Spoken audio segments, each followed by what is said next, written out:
of the heart flows the issues of life. And many of these issues stem from one's emotional, mental, and spiritual condition. Such issues may oppress, stifle, and even stagnate one from living a healthy and fulfilling life. So how does one progress past such issues and achieve a state of emotional, mental, and spiritual healing? There's help, so open your heart and prepare your mind. It's time for healing to take place in your life. You're in tuned to Talking with Dr. Toy, a holistic approach to emotional healing. And now, your host, licensed professional counselor, Dr. Toy Lisa Mitchell. It's just me and you. I feel so lost, 'cause I don't know what to do. Well, good Sunday morning. It's so great that you are able to tune in to me today. I thank you so much for taking time out of your busy schedule to tune in to Talking with Dr. Toy. Hey, welcome. I want to welcome you to the podcast broadcast. And if it's your first time and you've not heard this podcast before, well, I hope that something will be said that would really bring about maybe some curiosity, exploration, or maybe some confirmation and affirmations in your life. Whatever you may stand in need of, I hope that this broadcast, I hope that Talking with Dr. Toy can assist you in that way. Well, listen, you know what I always want to do. I always want to talk about or state my purpose. My purpose is to provide a holistic approach to emotional healing. Therefore, my mission to provide a holistic and restorative therapeutic approach in addressing and resolving issues that adversely affect the emotional, psychological, spiritual, and physical well-being of individuals who desire to enhance their quality of life. I want to do a self-care check. How are you? And what are you doing for self-care? Listen, I know many of you all were affected by the storms and maybe still affected by this winter storm. And so my hope is that you are staying safe and that you are warm. I'm hoping that you can lean into your supports, those who have power. And listen, I was talking to some individuals and they were like, I tried to tough it out and eventually I had to succumb and ask for help or go over someone's house. Listen, let me encourage you that if you have connections, and I know sometimes it can be inconvenient, but if you have connections of people, places in your life that are willing to extend an open door to you, I would encourage you to please take it. These temperatures and all this, you don't have to struggle this hard, right? You don't have to struggle this hard, especially if you have people that you can connect with and hopefully reside with, especially they have power and food and all those things in their home. So if you are in any way listening to this and you are in that situation, that circumstance, and you're like, well, I'm going to tough it out, let me encourage you that God may have people in your life to bless you, to really bless you, and to really take care of you. And so part of this is being receptive. It goes back to that concept that I've been talking about, right? That concept of community care. I love this. Listen, the power of collective caring. People committed to leveraging their privilege to be there for one another in various ways. And that follow-up question, how did you show up for others and how did you allow others to show up for you? This may be one of those times where you're like, and listen, pride may be an issue. We know what the Bible talks about when it says, pride goes before a fall.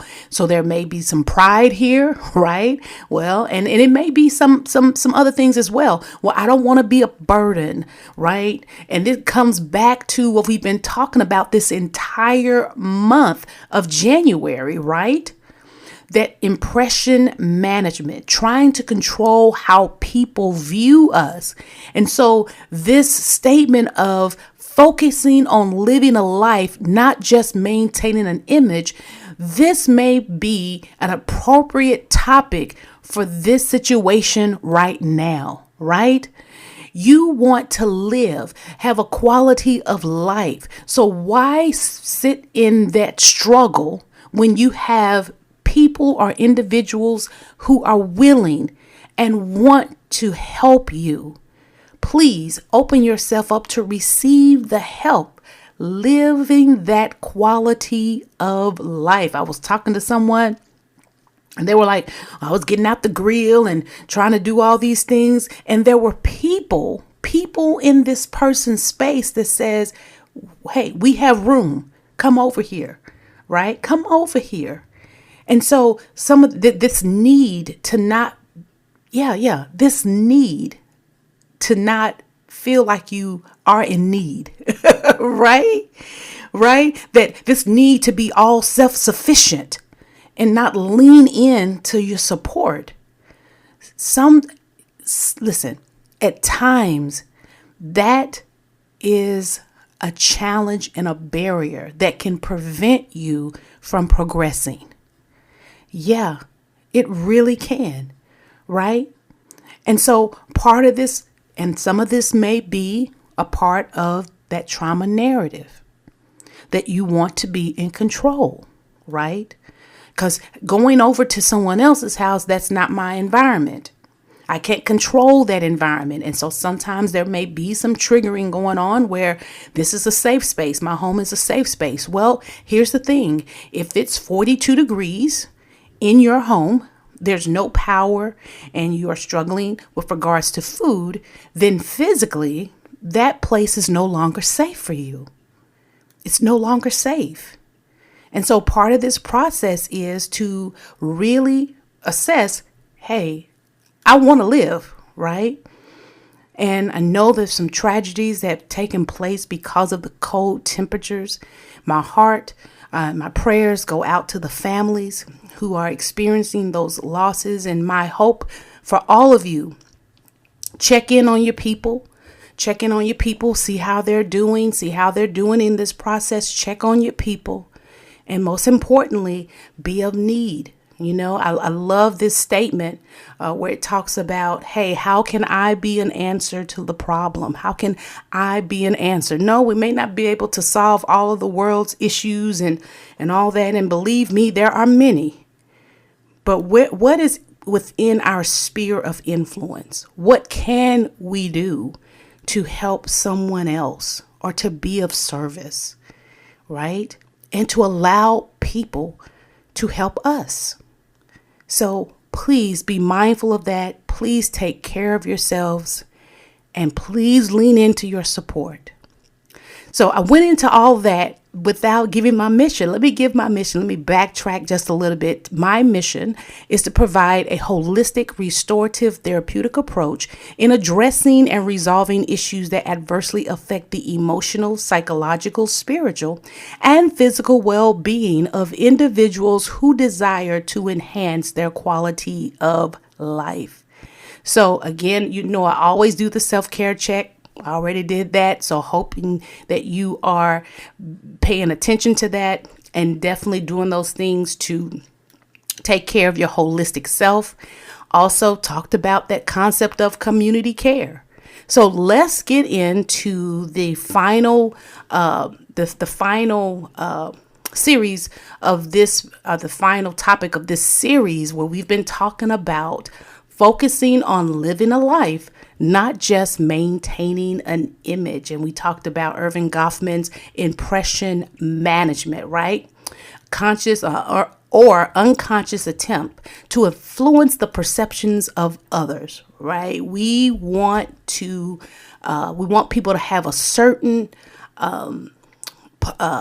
desire. We have a desired public image that we want to portray for others, and we want them to perceive us in certain ways. And this impression management is us really maybe contorting and all that to make sure that people have the perception that we want them to have of us. So in many ways, we want to be in control of that, right? And so we talked about how sometimes that may look in the form of trying to maintain this image where all of our energy, most of our focus is about maintaining this image. I want people to see me as the rock. I want people to see me that I have it all together. And so sometimes what informs that for us may be social media, right? We're looking at social media and we're seeing all these things on social media. Let me say this, social media is definitely a huge space of impression management, right? Because many times what we see in social media are the wins that people are experiencing in life. We see the wins, we see this, we see all this. And the thing about it is, but we don't know their process, right? We didn't see their losses before they posted the win. We didn't see some of the things that did not go as they had planned, or we didn't see some of the failures. We see the wins. But what happens is when we look at these wins, we have a certain perception that, man, they are winning in life. And then what do? We compare and contrast ourselves with this image that is being portrayed. You have little to no context about what that social media post or what that person is going through. You have little to no context, but you are comparing your whole self, your whole context to an image that is portrayed by this person. And what does that do? Creates this internal sense of low self-esteem. Maybe in some ways, this internalization of disappointment and discouragement with yourself, because then you begin to think, well, why couldn't I have done that? Why couldn't I have done that? Why am I in this situation? And so that leads to this narrative that there's something wrong with me and there's something right with everybody else. Right?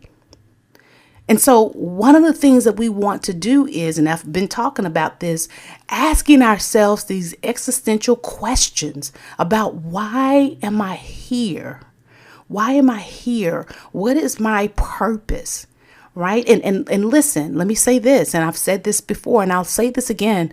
It is difficult to really connect and hone into such questions when you are in survival mode.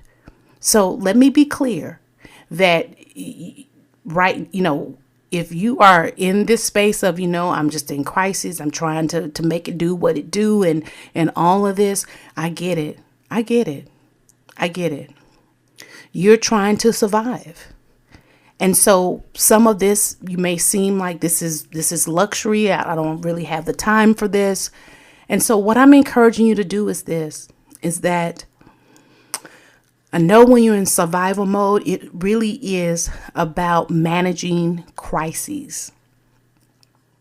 And someone's life can be a crisis, and it's about getting through those crises. However, I am asking you to really maybe give a window, give a little space where you give yourself, and this is what I've been saying, maybe 5 or 10 minutes. 5 or 10 minutes. It doesn't even have to be every day, right? It doesn't have to be every day. If you are on social media, let's go back to that, right? So if you are on social media and you're spending hours upon hours doom scrolling, believe me, I'm raising my hand. Yes, most definitely. And trying to take back my life from that, because it can be draining and it can consume so much of your psychic energy, your mental energy, even your physical energy, because of what you are seeing and what your eyes are engaging in with social media. And so what I'm encouraging you to do is that if you are one that you're scrolling through social media and you find yourself that, hey, I'm doom scrolling hours upon hours in the day, what I'm asking you to do is, why not invest in yourself for like those 10 minutes? Because you doom scrolling and looking at everything else, one of the things you may want to ask yourself is that, in what ways is this contributing positively to my life? What is this doing for me? How is this helping me? And so one of the things that you can do is dedicate some time where you can begin to do some self-discovery. And this is what I want to talk about today. This is what I want to talk about. So part of this process is that last week I talked about some existential questions that you can ask. And I'm coming from this document that is very powerful. I really love it. And so we talked about several of these questions. What is the point of my life? How do I find meaning in what I do? And what legacy will I leave behind? And I highlighted this particular question. Am I living authentically? Yes. And this is the definition. Means being genuine, real, true to oneself, aligning actions with core values and beliefs, rather than being a counterfeit or acting based on external pressure. And I love this definition. It's a continuous process of self-awareness, self-determination, and courageously expressing your true self, even when it's uncomfortable. Because inevitably it will lead to deeper connection and well-being. Love that definition. Now, here's the thing. I want to go a little bit deeper into authenticity, and maybe I'll do that for the next time. But for now, here's what I want to talk about. Facing these existential questions, these life-altering, these life-revealing questions can be scary. Let me say it. Yes, it can be fearful because many times we are fearful of the unknown. It's the unknown, right?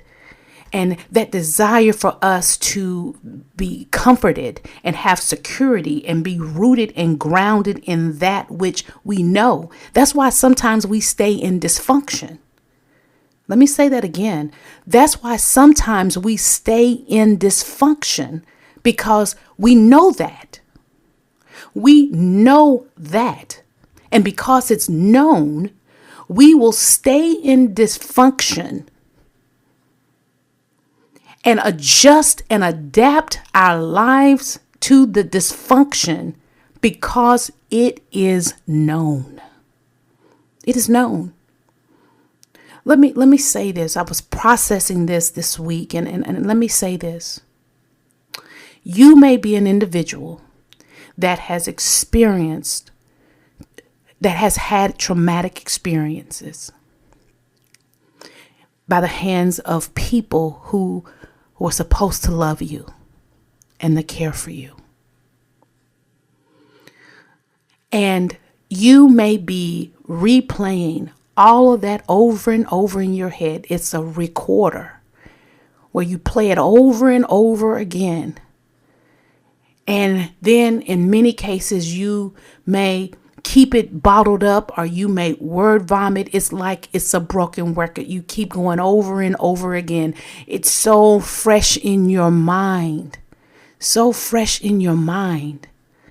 And some of it is, as people may encourage you, why not seek help? Why not do this so that you can heal and maybe get some resolve? And it's sometimes fear that keeps us from doing that. Why? Because this is all we've known. We know this broken record. We've been able to adapt, right? We've been able to adapt to this way of being, this way of brokenness, this way of, in many cases, just really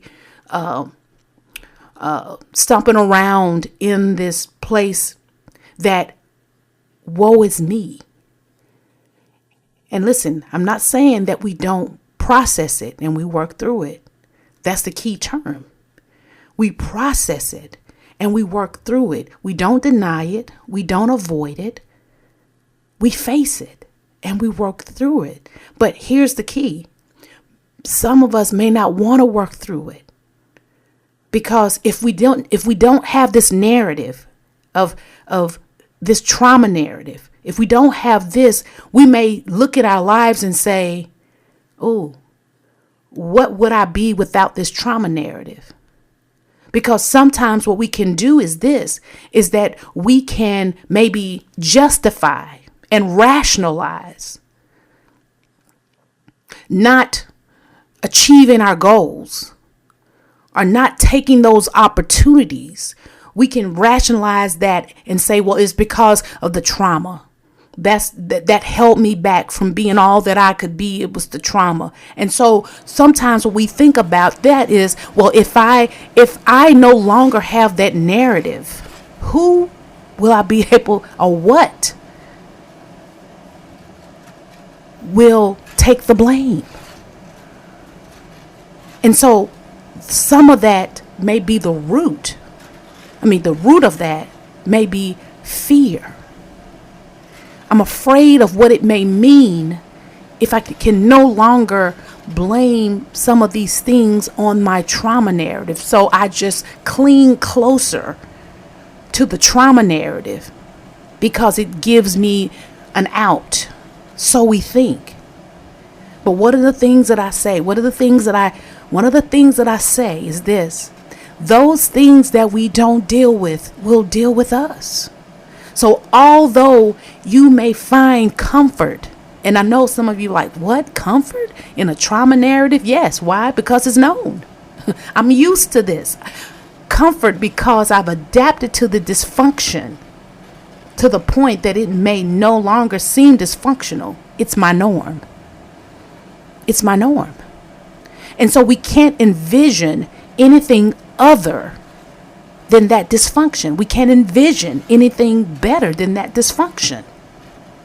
And so holding on to these trauma narratives, we think is helping us, because basically it's placating our fear. Just stay here. If you stay here, you'll be okay. If you stay here, you'll be okay. And here's what's happening. Here's what's happening. When you're not growing, you're dying. I don't have a green thumb. I really don't. I just don't. And so I really don't like people, giving me flowers. And some of it is because of my own failure to be able to sustain plants. I just can't do it. And I've tried, because I'm like, don't even do it. But when I do receive a gift and it's like a plant or something like that, I said, okay, they took time out to purchase this plant for me. Let me try. And so I have. I've tried, and I just don't have it. I just don't have it. And so part of this process is that when I get these plants and I'm not doing the right thing, they die. They're not growing anymore. And so part of this process for you is this: if you are not growing, if you are staying stuck in that trauma narrative is placating you. Oh, you're safe here, but you're not growing.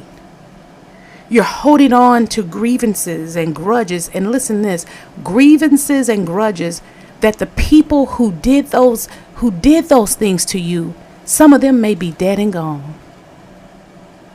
They may be dead and gone. They are taking their rest, while you are still being held captive by these grievances. Right? And it is beneficial for you to really look underneath that and say, what is keeping me here?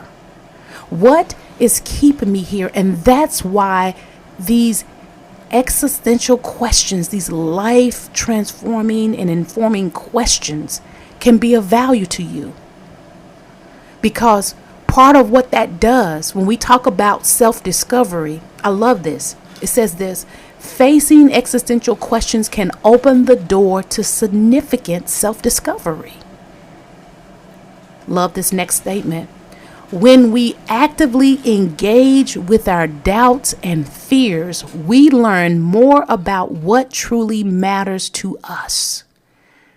And that's where I wanted to land today, because some of us are fearful, apprehensive of even asking ourselves these existential questions. Some of us may be clinging to the narrative, I don't have time, but we have time to doom scroll. But we don't have time to cultivate opportunities of self-discovery. I was talking to someone, and we, just talking about that verse of scripture, be still and know that I am God. That verse doesn't just say know God, it says be still and know. There is something valuable in stillness, right? And some of us are scared of it because we're scared of the unknown. What will emerge? What if I'm not able to handle it? What if it's overwhelming for me? What if I don't like what comes up for me? And so instead of leaning into that, we avoid it.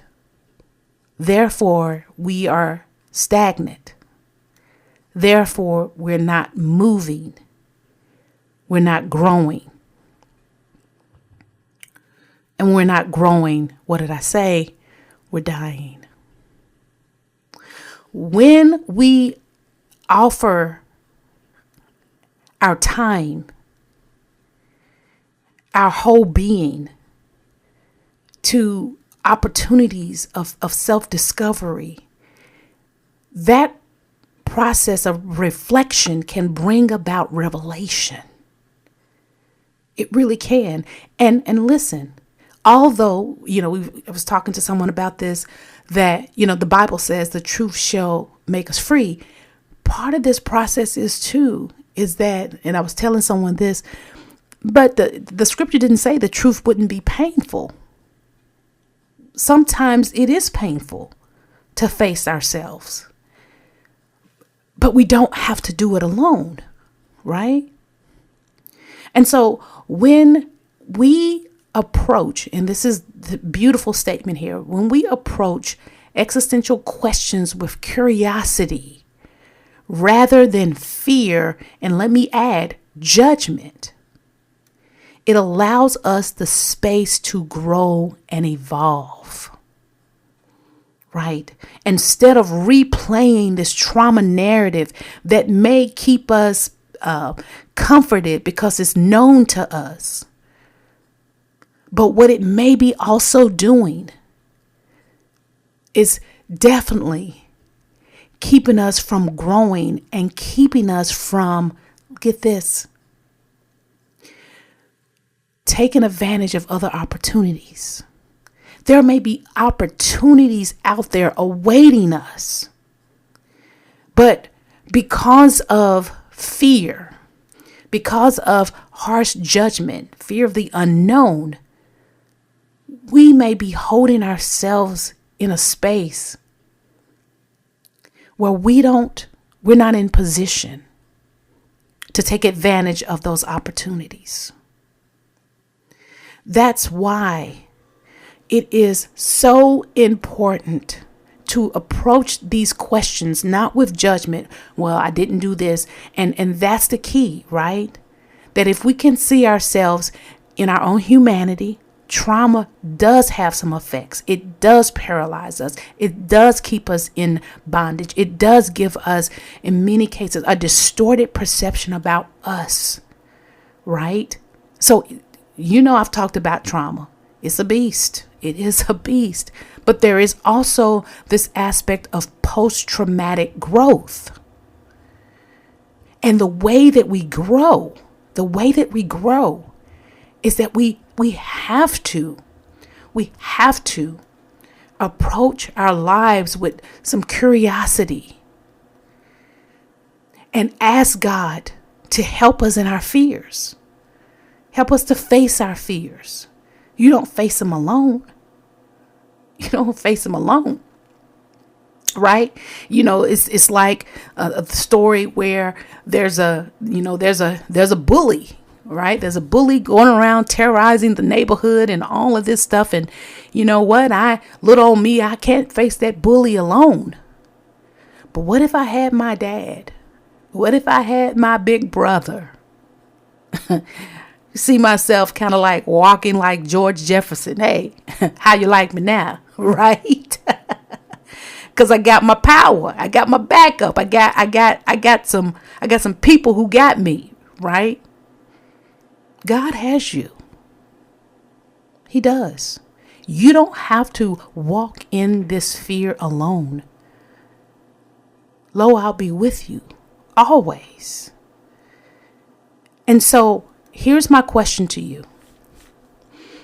If you are apprehensive about asking yourself these existential questions for fear that it may bring up some stuff that you're not ready to face,